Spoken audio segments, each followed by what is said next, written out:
Hello everyone, welcome to kitch&more. We are now in English 7 quarter 1 week 4 lesson, and we're diving into the magical world of literary devices. Let's begin. Here is our learning competency. Analyze the maxims, universal truths, and philosophies presented in the literary text as a means of valuing other people and their various circumstances in life.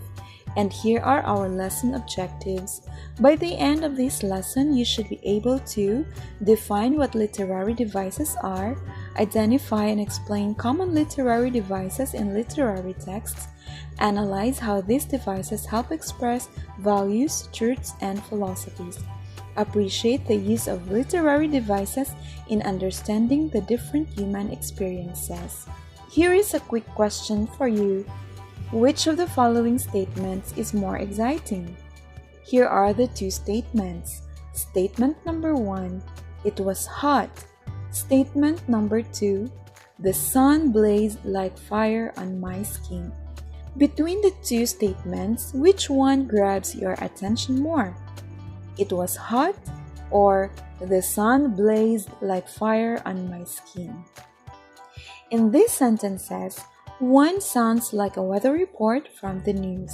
The other, it feels like you're standing under the noon sun in April, wishing for halo and shade.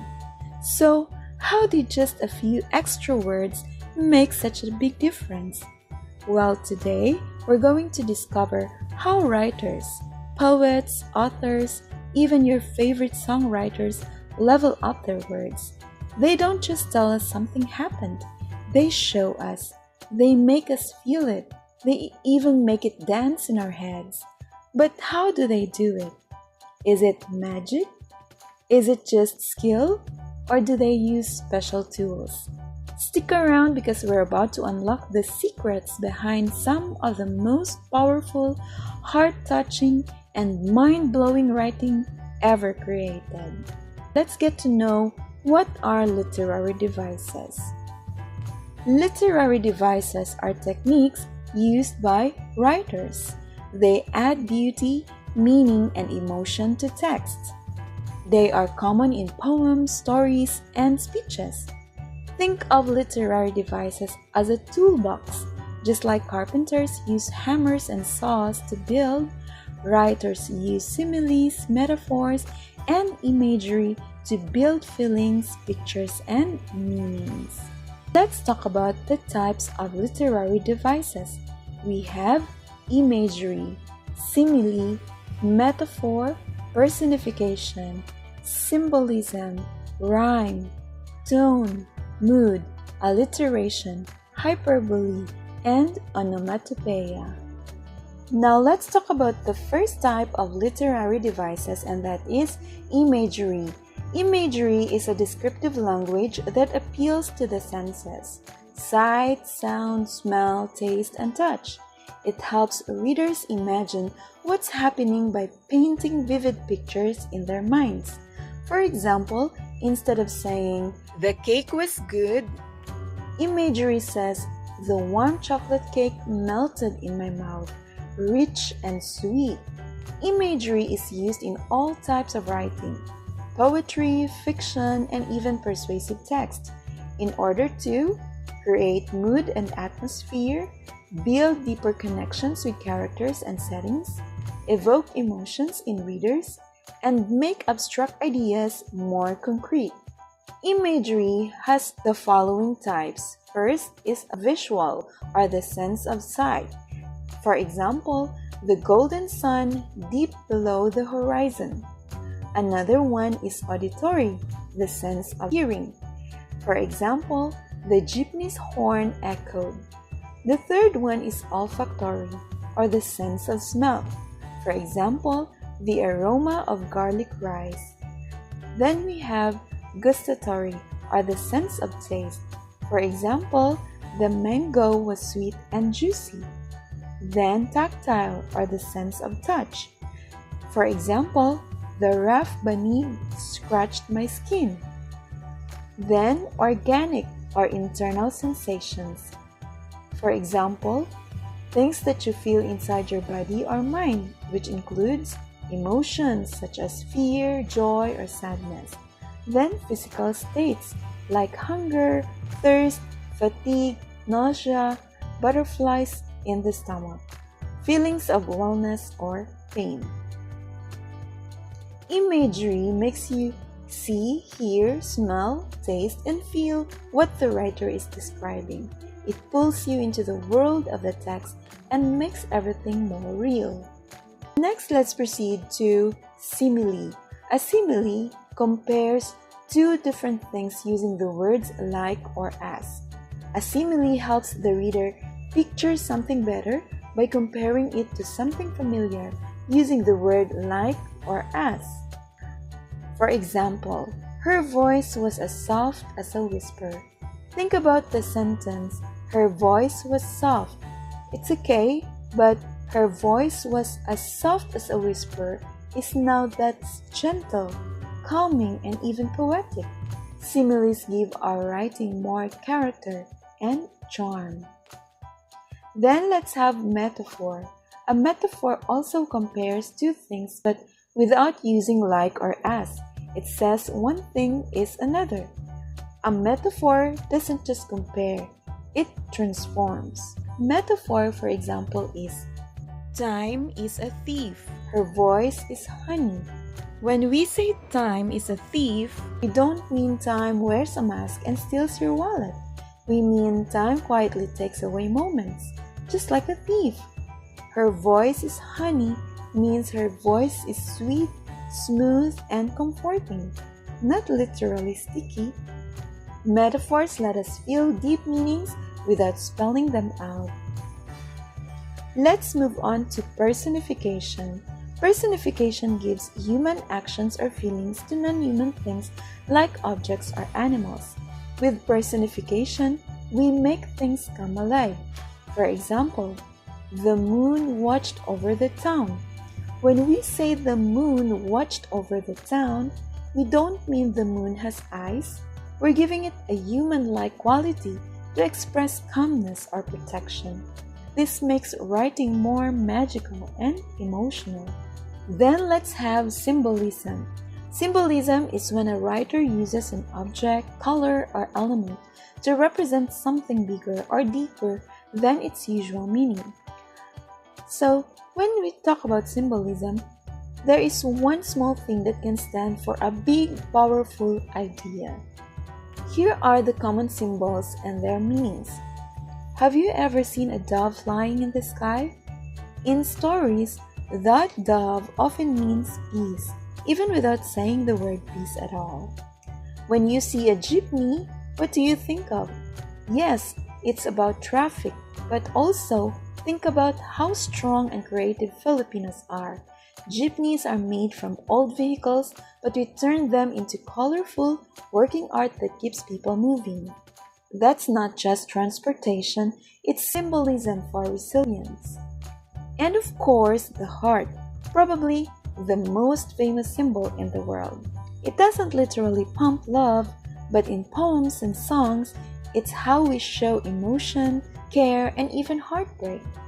So, in poetry, when you read about a burning candle, a broken mirror, or a stormy sky, ask yourself, could this mean something more? That's the magic of symbolism. Just like, for example, here, the Philippine flag, which symbolizes our patriotism and identity. Symbolism helps us dig deeper to understand the feelings, struggles, and truths behind the words. Now let's talk about rhyme. Have you ever noticed how your favorite songs rhyme? Or how nursery rhymes just stick in your head? That's the power of rhyme. It's when the ending sounds of words match. Like for example this one. The cat wore a hat and sat on a mat. See how fun that sounds? Rhyme gives poetry a beat, a flow, and a little bounce that makes it more enjoyable, like your brain is dancing along with the words. Then let's have tone. Tone is the author's attitude or feelings about the subject they're writing about. It's the voice you hear when you read, even if the author isn't speaking out loud. So when you say tone, it's not just the sound of your voice, but the voice of the writer in a story or poem. The tone is the author's attitude. It's how they feel about what they're writing. Tone can be joyful, sad, angry, sarcastic, hopeful, nervous, or shocked. Imagine like you're listening to someone talk.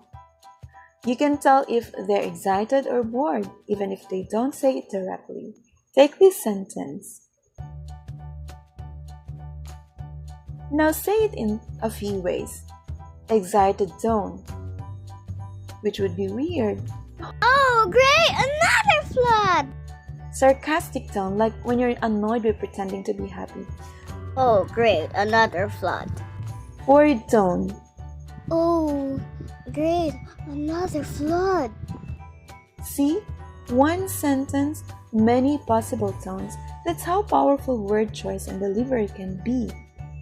Tone is super important because it helps us understand the emotions behind each word.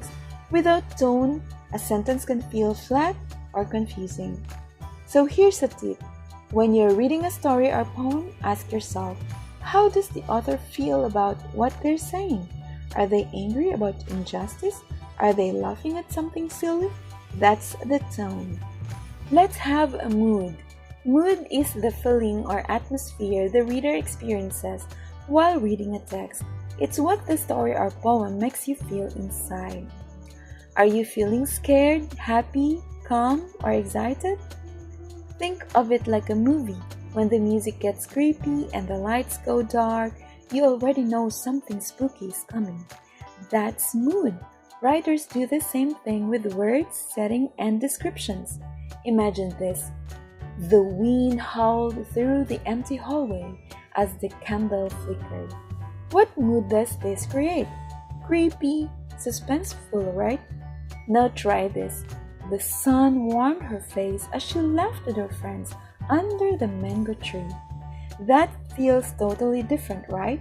Cheerful, relaxed, or maybe nostalgic. Writers create mood through the following. Tone, which refers to the author's attitude. Imagery, which is the vivid sensory details. And the setting, which refers to the time and place of the story. So here's the trick. When you're reading, notice how you feel. That feeling, that's the mood. And it's carefully designed by the author using tone, imagery, and setting. Writers are like directors. They guide your emotions with their words. Let's take up this example of mood.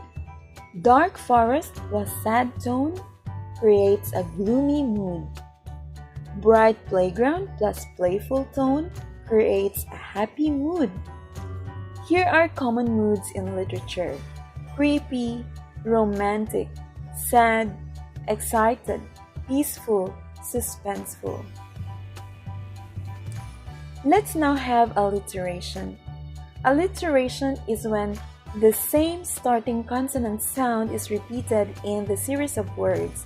It adds rhythm, musicality, and can make phrases easier and more fun to remember.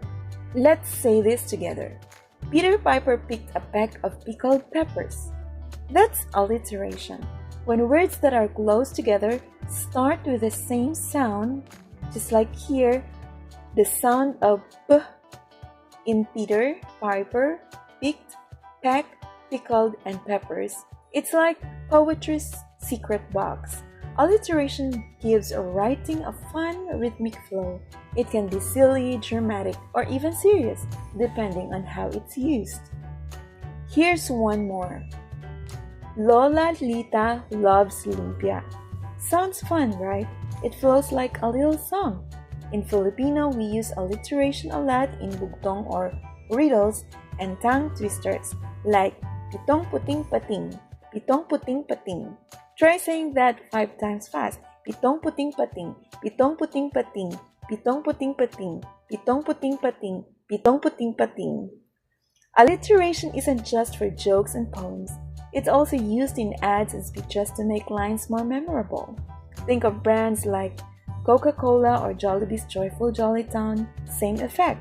So next time you write something creative, try adding alliteration. Let your words pop, punch, and play. Let's have hyperbole. Hyperbole is a type of figurative language where we exaggerate on purpose. It's not meant to be taken literally. It's used to make a point, add humor, or show strong emotion. Okay, just be honest. Have you ever said something like this? I'm so hungry, I could eat a horse. No. Well, if you did, that's hyperbole. Hyperbole is when we exaggerate something on purpose to show how we feel. You're probably not actually going to eat a horse, please don't, but the sentence tells us just how hungry you are. Let's take up this example. I waited forever for my crush to reply.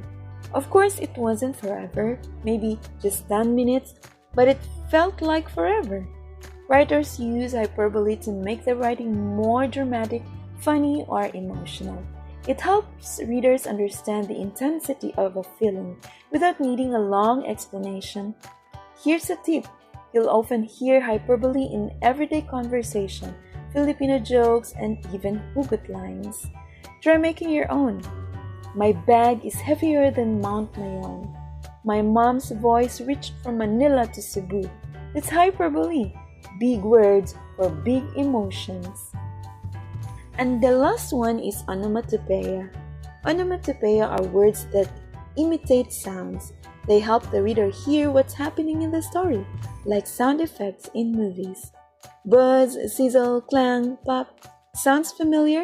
These words are examples of onomatopoeia, words that sound like what they describe. Writers use onomatopoeia in poetry, comics and graphic novels, and action scenes in stories.